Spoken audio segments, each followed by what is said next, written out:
hello. Welcome. Good morning. What happened to our intro today? It only played half of it. Technology sometimes is a real pain in the butt. I I don't heard know. it all. Okay, this was my rant for Tuesday. It did play. I was like, man, I like that song. Hey, how are you, Brett? I'm Good morning. fantastic. Fantastically well. Yes. Beautiful day. Think I might go for a run. No, I won't. Long walk, maybe. All right. So for those of you who read the announcement, today we're going to talk about religious practices, about getting to know the other, quote unquote, the other through their faith principles. And what better way to do this through somebody who actually knows a thing or two about this. So some of you might be familiar with the Jewish faith. Some of you might actually be part of the tribes. And many of us, including my Goyim self, know very little about the Jewish faith. And the little that I do know is often handpicked from different sources. And most recently, I think my knowledge base was widened by watching some of these shows that were airing on various different channels. Brett, you told me you like the show Shtetl. I really like the Unorthodox series on Netflix. However, it shines a light on Judaism on one end of the spectrum of the entire faith, right? So it's easy to get the wrong idea about what the Jewish faith and the Jewish community is like. So we thought it might be a good idea to invite somebody who is from the Jewish community and is actually a scholar around this, right? So we have somebody with us today that I'm particularly tickled about because I've known this gentleman for quite a while and he knows his stuff. Rabbi Ilan Glazer joining us from... Rabbi Ilan, where are you joining us from today? Baltimore, Maryland, and so good to be here. Awesome. I'm so happy that you have time for this. So, Shana Tova, I guess, is the proper greeting in this week, isn't it? Shana Tova means may we have a good year ahead. Love it. And why is it a good year ahead? Wasn't New Year in January? What's going on? On the Jewish tradition, there are actually 4 different New Years, and the one in January is not one that is traditionally associated with the Jewish holidays. It's not a Jewish holiday, but of course, many Americans and people around the world like to celebrate a New Year starting. But we generally start our most important New Year is this time of year. It's Rosh Hashanah and Yom Kippur, and there's actually about a month of Jewish holidays back to back. Love it. And it is busy time for Jewish educators and clergy, and we spend a lot of time this year and every year talking about the major themes of the holiday. Rosh Hashanah is considered the birthday of the world and of the Jewish people. And what do we get to do on our birthdays? We get to think about. No. Well, we get to celebrate. Thank you for that. By the way, it was also Rabbi Ilan's birthday. So happy birthday to you as well, my friend. Thank you. I got to celebrate multiple birthdays on the same day, which was nice. Myself and the world. What more could I ask for? Nice. And this time of year we spend a lot of time in prayer, but it's not just about the prayer, of course. Our tradition says that this is a time when we ask who will live and who will die. And the tradition says that on Rosh Hashanah, God is upstairs on God's metaphorical throne, writing everybody's name into the book of life or the book of death. And on Rosh Hashanah, God writes all the names down. And on Yom Kippur, God signs God's signature to declare that this is what will happen. Now, I'm not going to tell you that I entirely believe this metaphor holds up much anymore today. It doesn't quite do it for me. But what I will say is that Rosh Hashanah and Yom Kippur are a time for us to think not just about who will live and who will die, but am I really living today? Oh, okay. And if I'm not, why not?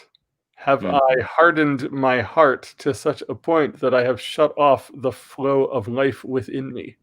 Mm. That's the real question. What is my connection to my community, my heritage, my tradition, myself?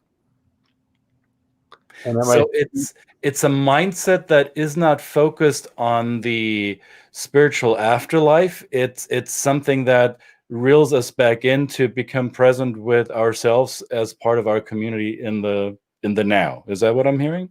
that is in fact the truth, right? We can't really know what happens in the next world. There are all sorts of people who think they have the answer to that. I am not among them.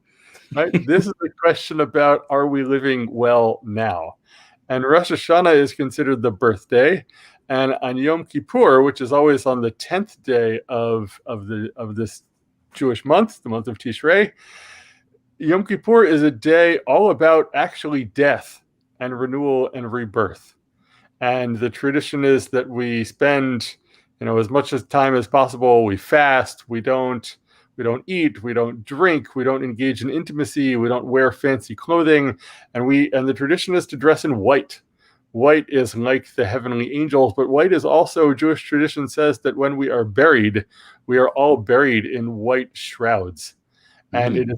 it is a symbol of death. And on Yom Kippur, it's kind of a out with the old, in with the new. Let the old die so that the new can be reborn. So oftentimes when I read about Yom Kippur, the simple explanation is it's the Day of Atonement. So is that an oversimplification?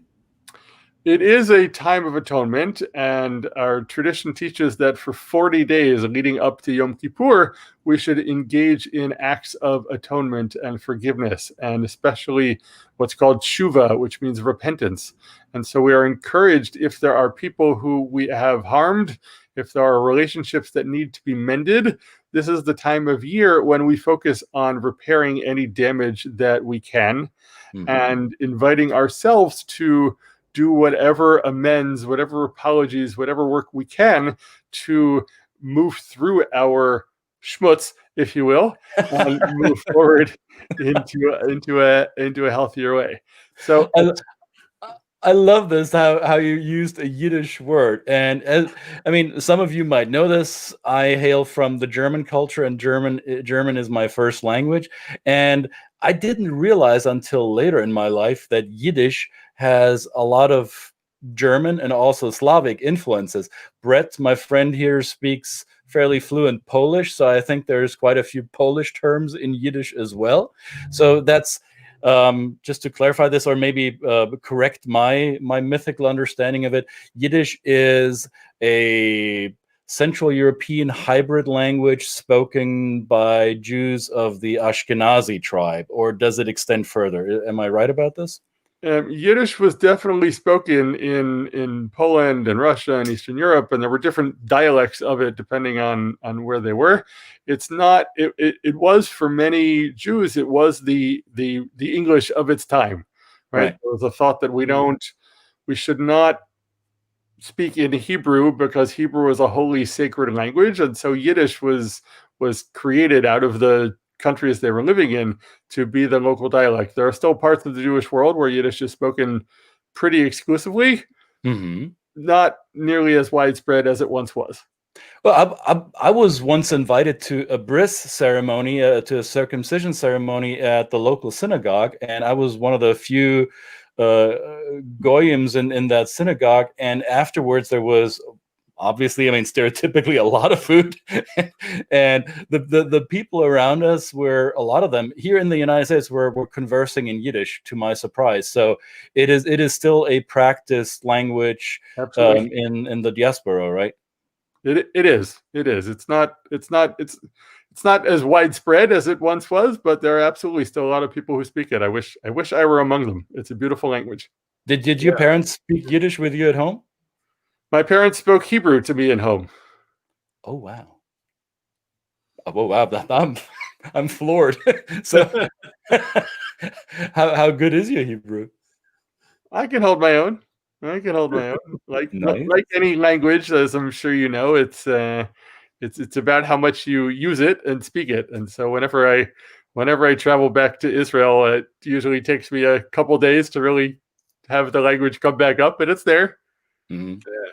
I love, I grew up in Australia. I really don't remember ever being exposed to anybody of the Jewish faith in Australia. Obviously, we have people who are Jewish in Australia, but not very. It was never really seen. I probably, obviously, in the community I was. When I came to Chicago, whole different story.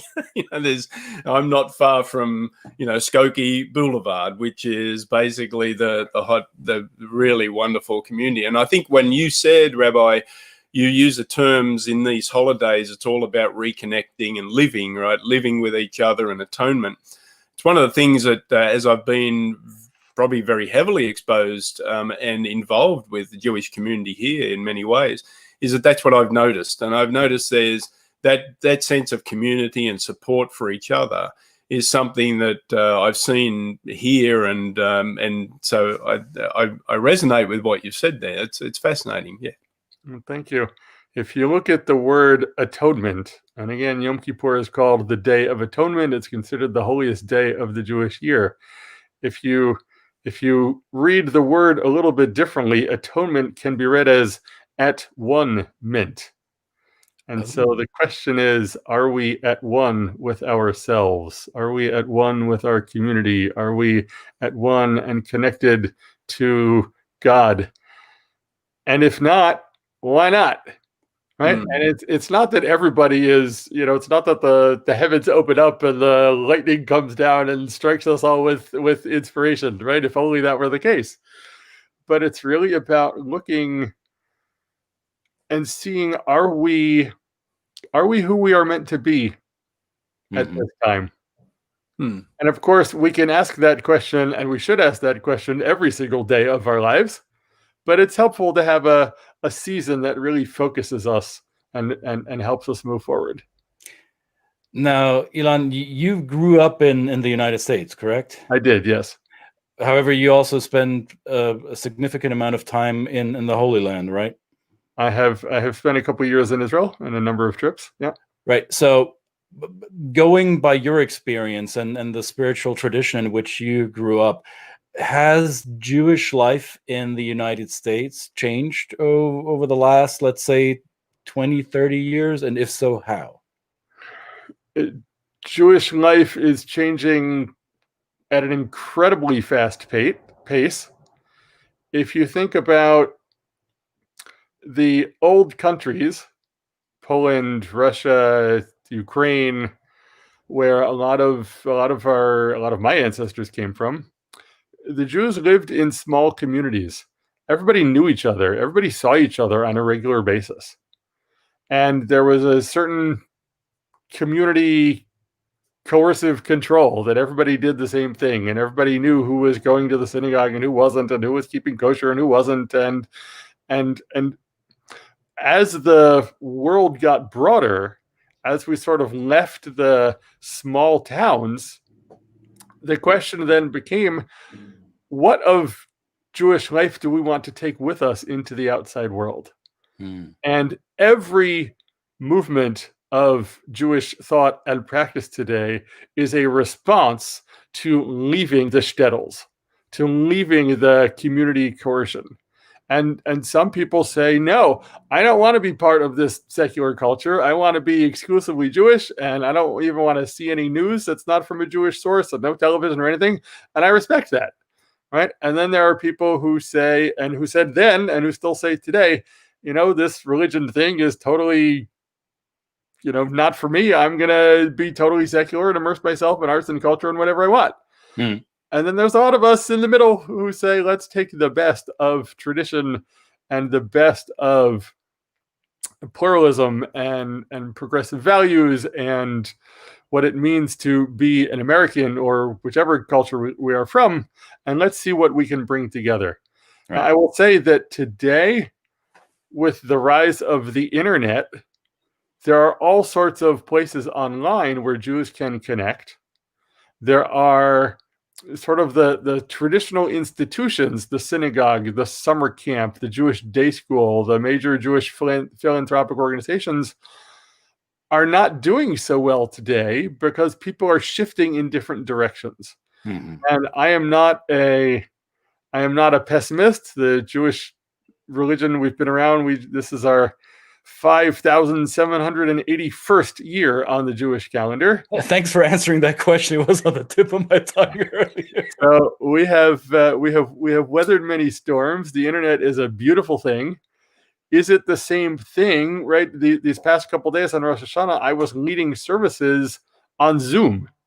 It's just not the same as going to a physical building and hearing everybody around you saying and singing the same prayers. It's not the same. On the other hand, there are people who would only go to a service if it's on Zoom because they don't want to leave their house. So how do we navigate the world that is becoming? I think Judaism has adapted in many, many ways and will continue to adapt because all good religions need to. Otherwise, we're just a museum piece. And I don't think that's the point. The point is to see how we can be the best version of ourselves, how we can observe tradition, how we can take the best of tradition and use it to help make us and the world a better place.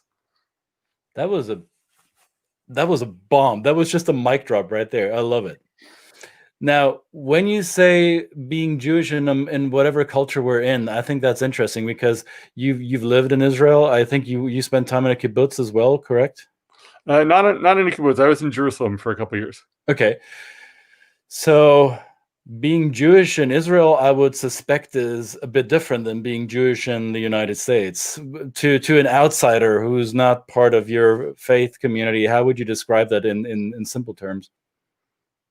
So I think what I would say is, for most of us in the United States, Judaism is still a minority culture in the U.S., right? Which isn't to say that, there aren't that many of us, because there are millions of Jews in America, and we tend to find each other and support each other, but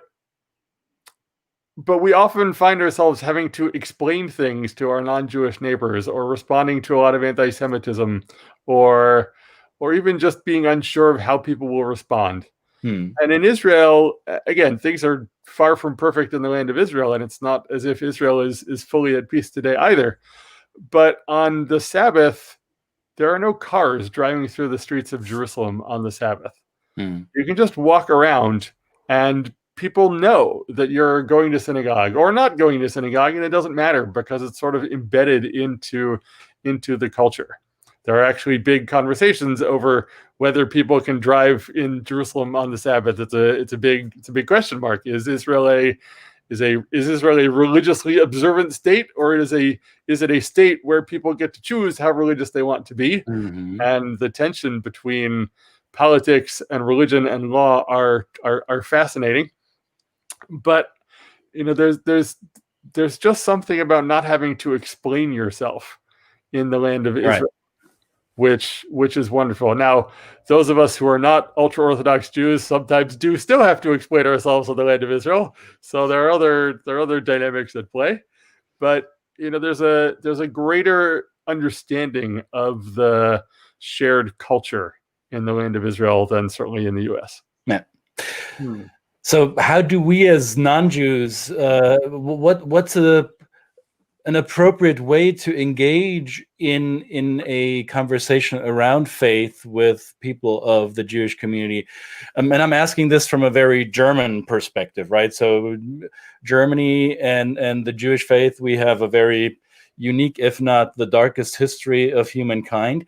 So I know a lot of other people are kind of tippy-toey around the Jewish community because they sometimes feel uncertain how to best interact. What would be a safe space to do that? What would be a safe approach to do that, in your opinion?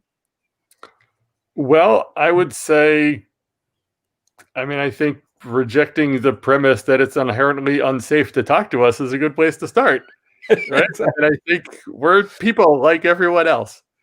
And, I think, I obviously don't speak on behalf of every member of the Jewish people, but I would say, there are thousands of websites where people can learn about Jewish holidays and practices.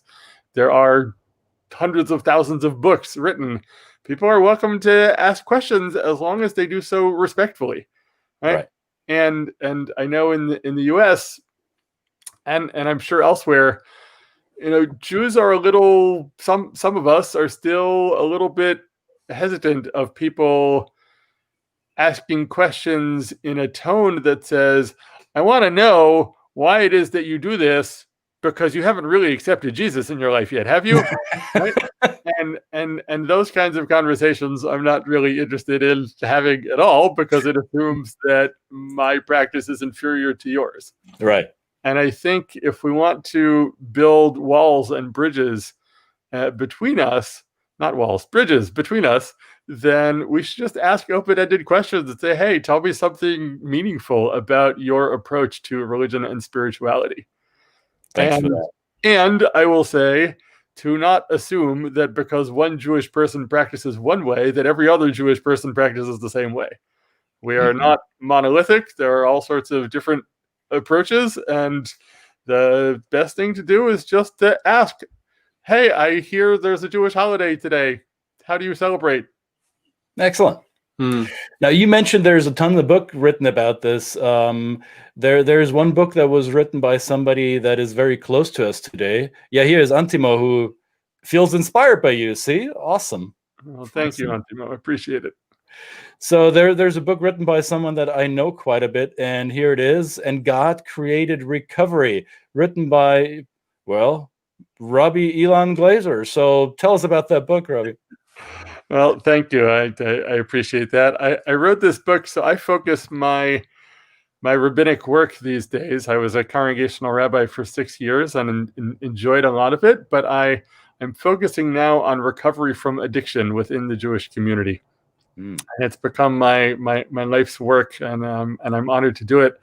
And I am in recovery from addiction myself. I'm a rabbi, I'm a coach, I'm a speaker, and when I was getting myself into recovery, I was looking around the Jewish world to see, surely I can't possibly be the only Jew that's ever struggled with any form of addiction. And as it turns out, I'm not. And as it turns out, we have texts going back thousands of years talking about struggles with addiction. And there are very few resources in the Jewish world, and only a handful of books, and not many places to call. So I without really knowing what I was doing, I decided I would write a book.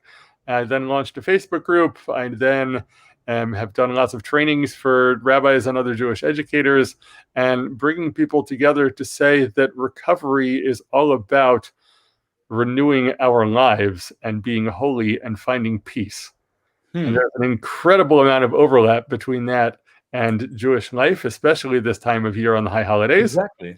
And so this book is my attempt to blend my recovery with my coaching, with my rabbinate, and help others know that we don't have to keep carrying the shame and the secrets of our struggles, that together we can find light and help each other connect and grow through our struggles to have a better life.